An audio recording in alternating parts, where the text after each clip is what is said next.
نحمده ونصلي على رسوله الكريم اما بعد فاعوذ بالله من الشیطان الرجیم بسم اللہ الرحمن الرحیم۔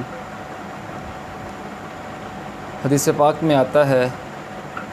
کہ اعمال کا دار و مدار نیتوں پر ہے۔ اس موضوع پر میں نے چند روز پہلے بھی گفتگو کی ہے، تو ابھی پھر اسی حدیث کے ذیل میں جو علماء نے لکھا ہے اس کو بیان کرنا چاہتا ہوں کہ اس حدیث کا پس منظر کچھ یوں ہے کہ ایک صحابی مکہ مکرمہ سے ہجرت کر کے مدینہ منورہ گئے، اور ان کی غرض آپ صلی اللہ علیہ وسلم جس غرض سے یعنی دین کی غرض سے ہجرت کی تھی، اس غرض سے انہوں نے ہجرت نہیں کی،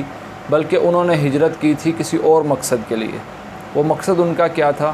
کہ کسی عورت سے وہ محبت کرتے تھے، اس محبت کی خاطر انہوں نے مکہ کی طرف سے ہجرت کر کے مدینہ گئے تھے۔ تو اللہ تبارک و تعالیٰ نے آپ صلی اللہ علیہ وسلم کو وحی کے ذریعے اس چیز کو بتلا دیا کہ یہ جو شخص آیا ہے اس کی غرض دنیاوی غرض ہے، نہ کہ دینی غرض۔ تو آپ صلی اللہ علیہ وسلم نے پھر فرمایا کہ جو بندہ جس نیت سے جو کام کرتا ہے، اللہ تبارک و تعالیٰ نیت کے بدلے اس کو فیصلہ کرتے ہیں اس پر۔ اگر اچھی نیت ہوگی تو اچھے فیصلے ہوں گے، اور اگر بری نیت ہوگی تو برے فیصلے ہوں گے۔ تو یہاں پر علماء نے یہ لکھا ہے کہ ہمیں چاہیے کہ ہمیں ہر کام دنیاوی ہو یا دینی ہو، ہمیں نیت اچھی کرنی چاہیے۔ اور نماز پڑھنی ہے، اگر دکھلاوے کی نیت سے ہم پڑھ رہے ہوں گے تو ہماری نیت خراب ہونے کی وجہ سے ہمیں نہ اس کا دنیا میں فائدہ ہوگا نہ آخرت میں فائدہ ہوگا۔ اور اگر ہم نے وہی نماز اچھی نیت کر کے پڑھ لیں گے، وہی روزہ اچھی نیت کر کے رکھ لیں گے، وہی زکوٰۃ اچھی نیت کر کے دے دیں گے، تو اللہ تبارک و تعالیٰ ہمیں دونوں جہانوں کی کامیابیاں نصیب فرمائیں گے۔ اسی طرح اگر دنیاوی لحاظ سے کام کرنا ہو، ایک شخص اگر کاروبار کر رہا ہے، کھیتی باڑی کر رہا ہے، یا اس کے علاوہ کوئی اور کام کر رہا ہے، تو اگر اس کی نیت درست ہو کہ تاکہ لوگوں کو فائدہ پہنچائے، اگر لوگوں کو فائدہ پہنچانے کی نیت ہوگی تو اللہ تبارک و تعالیٰ وہی اس کی عبادت بنا دیں گے۔ اور اگر وہی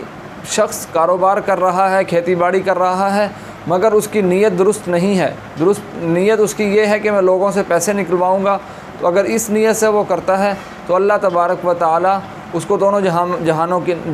میں اس کو ناکام کریں گے۔ تو ہمیں بھی چاہیے کہ ہم دنیاوی لحاظ سے ہو یا دینی لحاظ سے ہو، ہم نیتوں کو اچھے طریقے سے درست کر لیں تاکہ اللہ تبارک و تعالیٰ ہمیں دونوں جہانوں کی کامیابیاں نصیب فرمائے۔ اس حدیث کو مد نظر رکھتے ہوئے اس حدیث میں آپ صلی اللہ علیہ وسلم کا یہی فرمان ہے کہ اعمال کا دار و مدار نیتوں پر ہے، کہ اگر ہم جو بھی کام کرنے لگے ہیں اس میں شروع میں بھی اپنی نیت درست کریں، اور وقتاً فوقتاً اپنی نیت کو درست کرتے رہیں تاکہ شیطان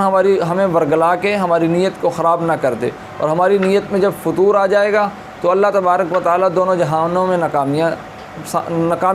دونوں جہانوں کی ناکامیوں کا سامنا کرنا پڑے گا۔ اور اگر ہماری نیت اچھی ہوگی تو ہمیں دونوں جہانوں کی بہتریاں